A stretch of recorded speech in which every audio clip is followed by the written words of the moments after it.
Welcome back to Life and All That Matters podcast with Just Chi. Have you listened to Take a Break When Necessary for a Healthier Relationship podcast? In the previous episode, I discussed the importance of taking breaks in relationships and how it can improve the overall well-being of your relationship. On today's podcast, I'll be shedding light on why I agree that children should take a break from their parents too. You know, we all have different upbringing, grew up in different family backgrounds, with different parenting style. Our stories are unique in its own way. You also know that maturity for children comes earlier than 18 years of age. Maturity in the sense of a feeling of independence, having a different opinion from your parents and not going on with whatever they suggest like you used to. Like I said, maturity shows earlier in some children. However, no matter what age you are, I agree that you can take a break from your parents. And if your parents love and care about you that much, they should respect that you need a break to yourself. It could be a physical or emotional break.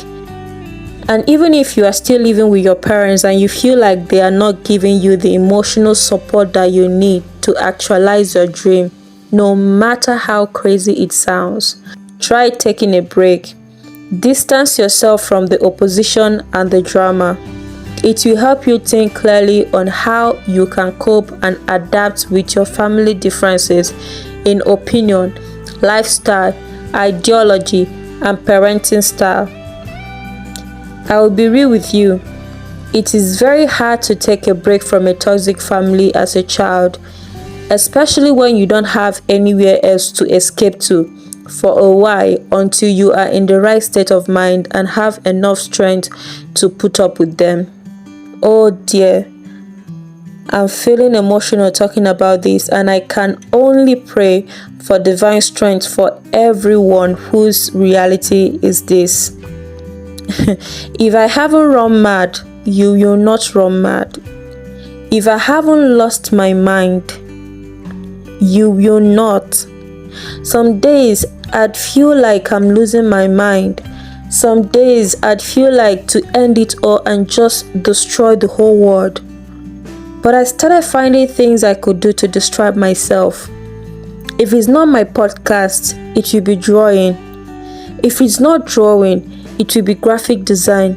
If it's not graphic design, it will be going to library or reading a book at home. If it's not any of that, it will be listening to music or watching film. If it's not that, once I have enough money with me, I could take myself out and stay out until late before I come back home. Sometimes you may be so stressed out that you will find yourself doing habits you don't want for yourself, you never thought you could ever do.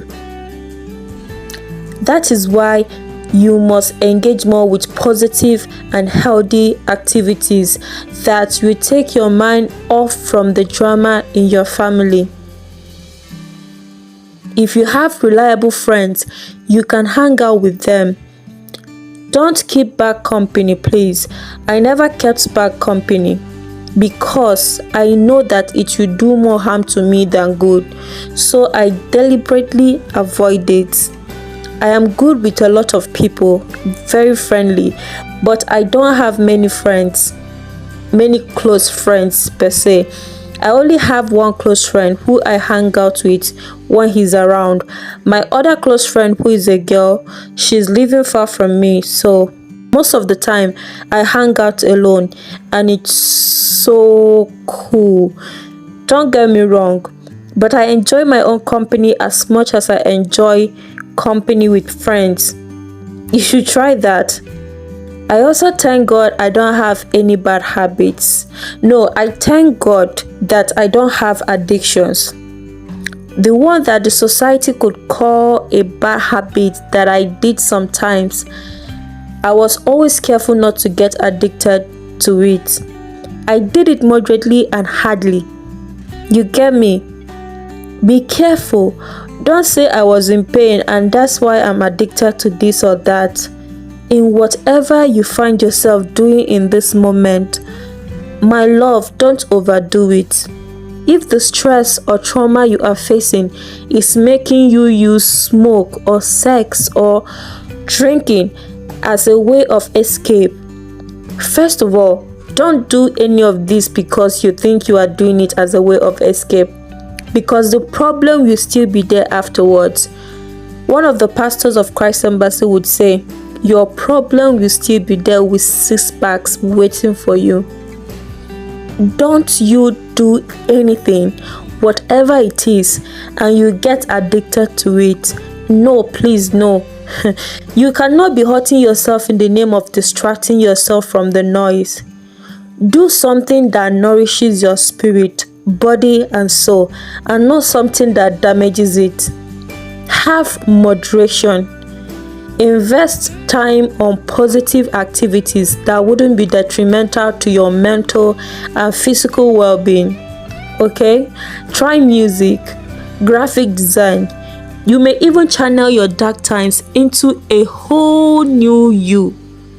Some of the skills I have acquired in life was born from a dark, traumatic times.